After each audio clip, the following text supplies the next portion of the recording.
Em 1995, eu e meu esposo compramos um casarão antigo com 5 quartos, 3 banheiros, 2 salas, cozinha, área de serviço, porão e um enorme quintal por um preço incrível que não podíamos deixar passar. Então, logo terminamos de fazer algumas reformas e mobiliar, tiramos uns dias de férias do trabalho e numa quarta-feira mudamos. No sábado seguinte, fizemos o churrasco e convidamos nossos familiares e alguns amigos para conhecerem a nossa casa. Ainda lembro como se fosse hoje. Enquanto a gente comia e divertia no quintal, uma sobrinha aproximou, dizendo que uma senhora chamava pela dona da casa.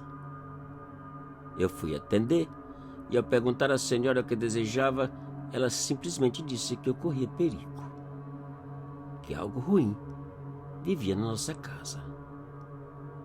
Eu perguntei quem ela era e como sabia, porém, enquanto eu perguntava, ela olhou sobre o meu ombro e, com uma expressão de terror, saiu desesperada e sumiu rua abaixo.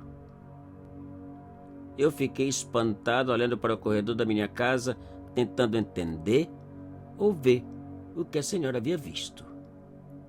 Nenhuma coisa e nem outra.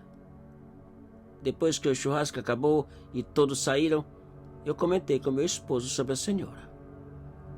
Ele simplesmente pediu que eu não acreditasse no que ela havia dito, pois certamente estava mal da cabeça. Eu passei o restante do dia e quase a noite toda pensando o que aquela senhora quis dizer e o que viu para sair tão assustada. Por volta das 9 da manhã do domingo, eu levantei e, enquanto preparava o café da manhã, senti uma estranha sensação de que estava sendo observada, de que alguém me olhava de alguma parte da casa.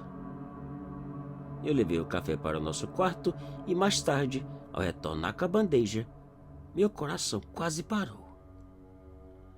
Todas as portas dos armários estavam abertas. Eu corri para o quarto, chamei o meu esposo, porém, ao chegar na cozinha, todos os armários estavam fechados. Eu não sabia o que pensar. A expressão do meu esposo dizia tudo. Ele não acreditava. E veio a noite. Por volta da meia-noite, eu acordei com batidas na porta da casa. Cutuquei o meu esposo e ele levantou resmungando e perguntando quem podia ser aquela hora da noite. Poucos segundos depois, ele voltou todo assustado, buscando por sua pistola. Não é da porta da rua, é na porta do porão, disse ele, saindo com os olhos mais arregalados que já vi. Eu liguei para a polícia e fui atrás do meu esposo. As batidas haviam parado. O intruso, no entanto, certamente ainda estava no porão, pois além da fechadura, a porta possuía um enorme ferrolho que estava trancado. De repente, 3 batidas na porta. Meu esposo perguntou quem era e o que fazia no porão, mas o intruso não respondeu. Poucos minutos depois, 2 policiais chegaram, abriram a porta bem devagar e desceram para o porão. Não encontraram ninguém. Como e por onde o intruso havia saído, eles não tinham a menor ideia. A expressão dos policiais era igualzinha à do meu esposo quando contei dos armários. Não acreditaram em nada do que contamos.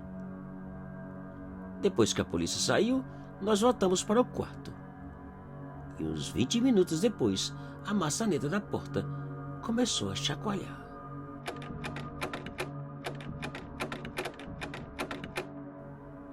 Enquanto meu esposo corria para o lado da porta com a pistola na mão, eu corri para a porta do banheiro e comecei a rezar. A maçaneta sacudia sem parar. O barulho assustava. Pouco depois, a maçaneta parou e naquele instante meu esposo abriu a porta. Para nosso espanto, não havia ninguém do lado de fora do quarto. Meu esposo rapidamente fechou a porta, trancou e nós ficamos deitados, assustados, sem sono e sem saber o que fazer. No dia seguinte, pedimos ajuda a uma senhora sensitiva que, ao parar diante da porta do porão, escancarou a boca, arregalou os olhos e saiu sem nada fazer ou dizer. Sua presença parece ter deixado a assombração ainda mais assustadora. Naquela noite, por volta das 11, as vozes começaram dentro do quarto bem ao lado do nosso. Era uma voz masculina que batia contra as paredes, resmungando algo que não conseguíamos entender uma só palavra. Poucos minutos depois, a voz parou de resmungar e as batidas começaram. Batidas estranhas e fortes, dadas por toda a casa. Quase 1 da manhã, quando nosso pavor era quase insuportável, aconteceu a gota que faltava. A porta do nosso quarto escancarou e uma voz demoníaca, bem pertinho da gente, murmurou num tom autoritário e horripilante: "Fora!" Nós não esperamos pela segunda ordem. Disparamos da carreira para o carro e só voltamos no dia seguinte para agarrar nossas roupas e algumas coisas importantes. 2 anos depois, a casa foi vendida para um casal que, mesmo sabendo do problema, decidiram arriscar. O que passou com eles? Não temos a menor ideia.